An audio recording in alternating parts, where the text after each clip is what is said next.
Florida gave out more than $1 billion on the honor system. There isn't a tremendous amount of oversight for that, technically, for who shows up. And tipsters told us how people lied and ripped us off. And most of them laughed about it, saying that the government owed them. And see what happens when someone files a bogus claim in your name. My initial thoughts were, this is totally incompetent. Plus, Governor Scott plans to crack down on opioid abuse, but critics like Dr. Darryl Paulson have big problems with his plan.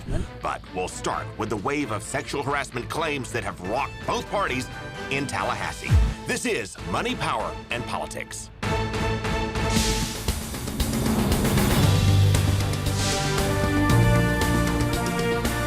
Well, State Senator Jack Latvala said something to us I did not see coming. He's dogged by accusations of physically and verbally harassing women. And when we ask him a simple question about that, he may have blown a hole in his own defense. Take a look. Have you ever said anything that could be construed as sexual harassment to anyone? Have I said anything? Yes. You know, who knows whether you've ever said anything. What the complaint is, though, is that I've actually touched people against their will, women against their will. And I categorically 100% deny that.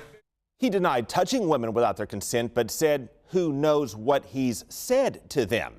And in that response, Latvala wrongly narrowed the complaints against him to unwanted touching, when in fact 6 women told Politico that he either inappropriately touched or uttered demeaning remarks about their bodies. And that's where Latvala may have just undermined part of his own defense. Have you ever said anything that could be construed as sexual harassment to anyone? Have I said anything? Yes.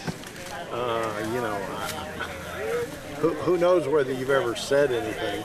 If Latvala doesn't even know if his remarks can be construed as sexual harassment, that does not help his case.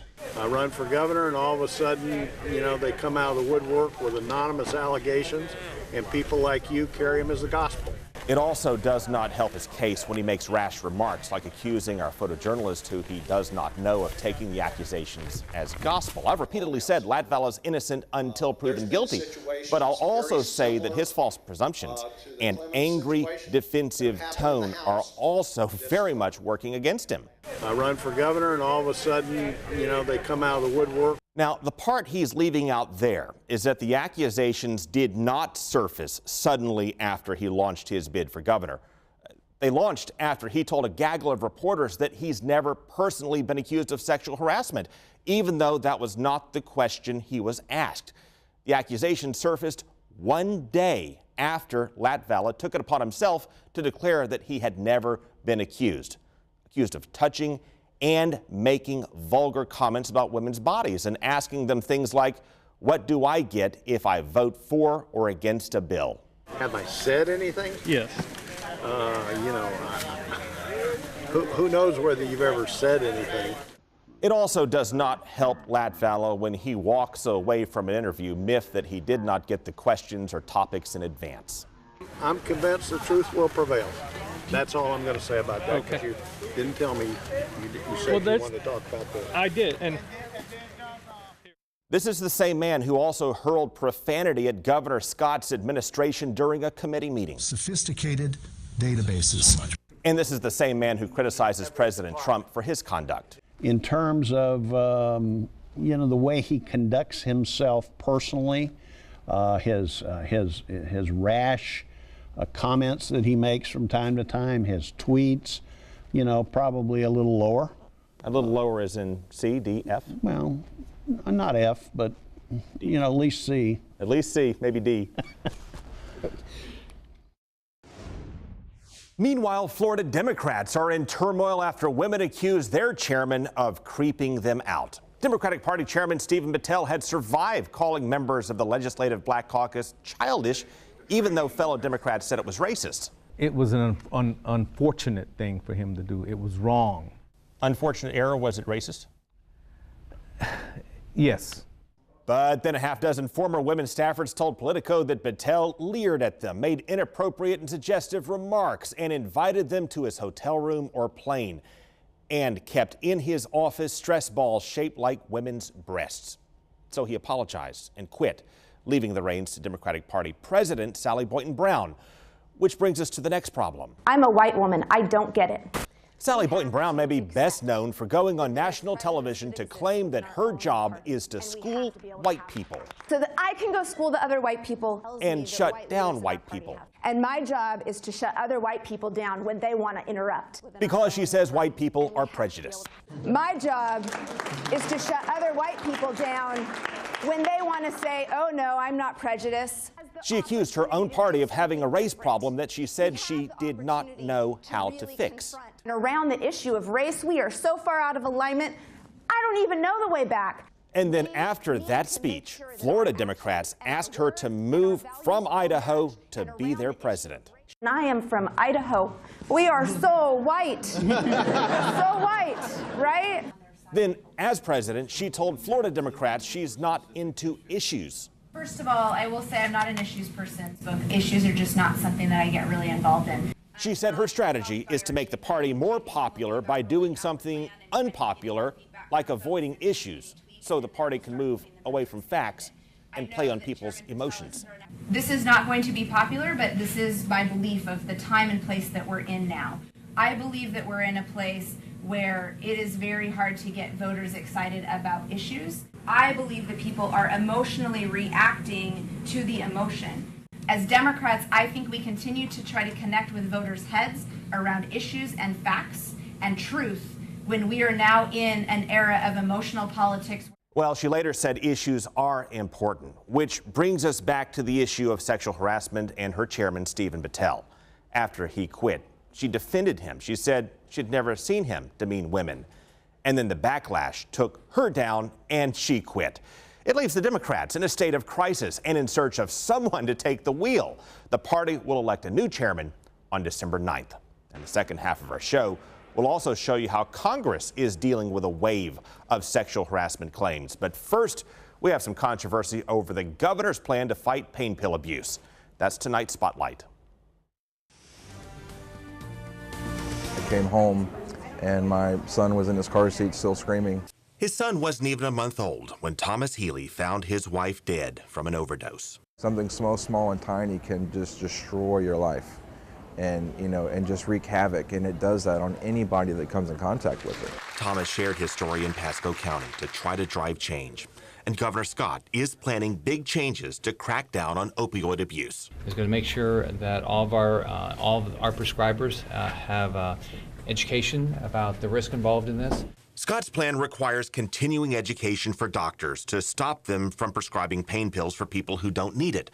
Of course, shady doctors, who may account for most of the abuse, would keep going. So Scott also wants to expand the prescription monitoring program, and he wants $50 million for more counseling and treatment services, and he wants to sharply restrict opioid prescriptions. The proposal we have that's going to limit the number of days that opioids can be prescribed. His plan calls for a 3-day limit, which could be expanded to 7 days for some patients who meet strict conditions. And that's the part of his plan that's getting hard pushback from patients who truly need pain pills to keep going.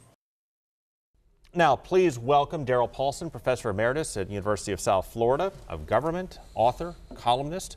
You have some concerns about the governor's proposed drug reforms. Let's start with a 3-day limit on opioid prescriptions. I can't imagine a worse policy. There are people who do suffer from chronic pain, and I happen to be one of those. And a 3-day supply is really impossible to use. Right now, the pain doctors, you have to go to a certified pain specialist to get any of these opiates to begin with. And right now you can get a 30-day supply. Now they're saying a 3-day supply. This means people have to go 10 times a month to a pain doctor. Imagine the expense of a copay 10 times a month instead of once a month. Or the holdup for doctors. The holdup for doctors. I mean, you'd go into a doctor's office, they're going to be filled with these pain patients. And so how would they address this? Just by? They would write the scripts. They wouldn't examine anybody, which is exactly opposite of what the reforms that were passed a couple of years ago intended, because it would be unfair. They just don't have the time to do it. They'd have to hire more staff to write these prescriptions. But the impact on pain patients is these people wouldn't be able to travel anywhere. Think you're having a 3-day supply. You want to go visit your grandchildren someplace. You couldn't do it because you've only got 3 days of pain pills. If you wanted to take a vacation to Hawaii or someplace else, you couldn't do it because you've got 3 days of pain pills. The missing voice in this policy debate is pain specialists and pain doctors. and also people who suffer from chronic pains. Their voice needs to be heard as part of this process. All you hear about is the people who die from opioid abuse. And I think the answer is we can do both of those. We can bring down the number of deaths from opioid abuse, but we also have to recognize that there are people who suffer from chronic pain and they need their medicines to function. And both of those can be accomplished. If this passes, chronic pain recipients in Florida will have three alternatives. They can move to another state, which most of them can't afford to do. They can get medicines on the street, which most of them don't want to do. But that's what they would have to do if they need pain meds, or the suicide rate will go up. And I'm very serious about that. You know, if you've got chronic pain, there's only so long you can tolerate it. And if you can't get medical relief from chronic pain, then you look at alternatives, and one of those is suicide. Professor Paulson, thank you for perspective. Now, coming up, after the state gave out more than $1 billion in disaster food stamps, we found evidence of fraud with some stories you may not believe.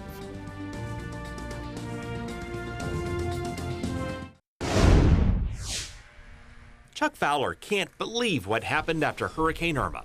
The FEMA application shows how his home in Riverview got slammed. So your home burned and flooded, torn apart by a tornado, and on top of that you took some hail damage. Yeah. And he can't believe it because his home is fine. Somebody made it up, filled out a form in his name, put down a different phone number, and asked for all kinds of help. It's basically like every single answer that could possibly be checked was checked. You got injured and you were dead. Right. And then you were having some problems with your teeth. Yes. According to that application, yes. You don't think the person who filled this out is necessarily a burning supernova of intellect? If someone was doing this seriously, yes, I would say they're an idiot. But the government followed up, so Chuck had to explain he had no damage. They did say it happens. It's not real unusual. Then he got 3 more letters explaining how to get disaster loans for his damage. Wasting time, wasting money, and I don't get it. And then an inspector showed up to check out the damage. My initial thoughts were, this is totally incompetent. And so he wondered if it's that hard to stop a bogus damage claim to an undamaged house. How easy was it for people to rip us off, especially when the state government gave out more than $1 billion on the honor system? To your point, there isn't a tremendous amount of oversight for that, technically, for who shows up. There's not a lot of background screening, but it's only temporary. It was federal money handed out by the state. DCF gave out these disaster food stamps, or money cards worth hundreds at supermarkets, based on income, assets, family size, and what people said they lost in the storm. DCF took pride in how quickly it handed out the money. Just bring picture ID and we can get you in and out of here really quickly. We may never know how many people faked their losses or downplayed their income to bilk the system. We've already seen ads pop up on Craigslist in Florida, like this one asking $700 for a card worth $1,300, or another asking $900. They came to me and says, "Oh, you need to go down and get a card." And I says, "Why? I didn't lose anything." They said, "Neither did we, but we went." This man, one of our tipsters, asked us not to show his face because he's calling out some of his friends. Right around 11 of them. You know of 11 people personally? And most of them laughed about it, saying that the government owed them. He said one of them is an alcoholic who would trade his money card for a bottle of whiskey. So you think we paid to get your colleague drunk? No, I know we paid to get him drunk. I don't think, I know. He said another is a landlord who cashed in, then picked up his tenants and drove them to the money card line to fleece taxpayers as well. He had an address. Here, I lost food. And they handed him a card. How do you know the landlord and these tenants did not suffer any storm damage? Because they told me. That money is to help people. And they abused it. We do know DCF looked for fraud. For example, the Pasco sheriff says it spotted this man, Omar Barker, attending multiple food card events, so deputies arrested him. But again, we don't know how much fraud may have slipped through the cracks. And that's what really gets Chuck back in Riverview. Somebody is dropping the ball. He finally had to clear up his case by withdrawing the claim he never filed. And a FEMA spokesman said that FEMA's caught around 100 cases so far of fraud since Hurricane Irma in the state of Florida, 100 in the entire state since Irma. Meanwhile, DCF says that it did have investigators on site at food assistance events, and Governor Scott added that their efforts did allow DCF to avoid issuing more than $14 million in fraudulent benefits. DCF is also continuing to monitor social media for fraudulent sales. You can read their full statements on fox13news.com. Meanwhile, coming up, see how Teddy Roosevelt put Tampa on the map with some stories they never told you in history class about his wild nights in Tampa.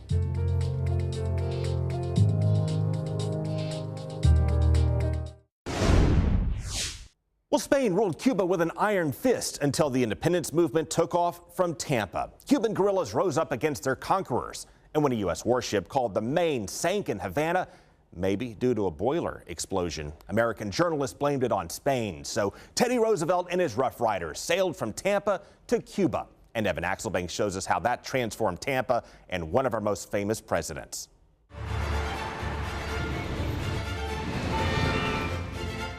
Take away the tall buildings, traffic, Kucherov down to Stamkos, and hockey, and you're left with this. What at that time was just a small, dusty town that was known for producing cigars. And that left visitors thinking. One described it as a bum place. We're down to almost 30 seconds. Just before the turn of the century. Happy New Year! No, not this one. That one. When the 1800s became the 1900s, Tampa was known for cigars and balls every evening, live music every day. This was easily the nicest hotel in the state of Florida. Henry Plant's Tampa Hotel. It had electricity in every room, you had a telephone in every room, really luxuries that you didn't have anywhere else. A group of powerful Americans, including Teddy Roosevelt, wanted to push the Spanish out of Cuba after the sinking of the Maine. Remember the Maine? The hell was Spain. But it was the spark that ignited our participation. Teddy recruited horsemen from New England to train for adventure in the Caribbean. The journey by rail from San Antonio to Tampa took just 4 days. I doubt if anybody who was on the trip will soon forget it. This is real footage of the Rough Riders training in Tampa in 1898. And that might be Teddy. Everywhere, the people came out to greet and cheer us. They brought us flowers. They brought us watermelons and other fruits. The commanding officers stayed at the Tampa Hotel, as opposed to the chaotic tent cities in South Tampa. Rooms were $15 a night. As we go through the doorway here, this is the bedroom of your parlor suite. His wife, Edith, came too. On the night of June 3rd, 1898, she wrote her sister to say she was in her thinnest nightgown. And the bed is located in the alcove so that you could open the windows and have cross breezes at night. Teddy got permission to spend the night, so long as he was back for 4 a.m. reveille. You know, this was Teddy's last stop before going to war, so this would have been his sort of last hurrah. Hurrah, indeed. During the time that the soldiers were here, there would have been balls every evening, everybody looking resplendent in their fanciest outfits and their dress uniforms. It really kind of set the stage, you know, moonlit walks throughout the parks. It really would have been a very romantic place. Historians politely describe nights full of conjugal comforts. Well, ultimately, Teddy had about 6 kids, so he was a rather busy guy.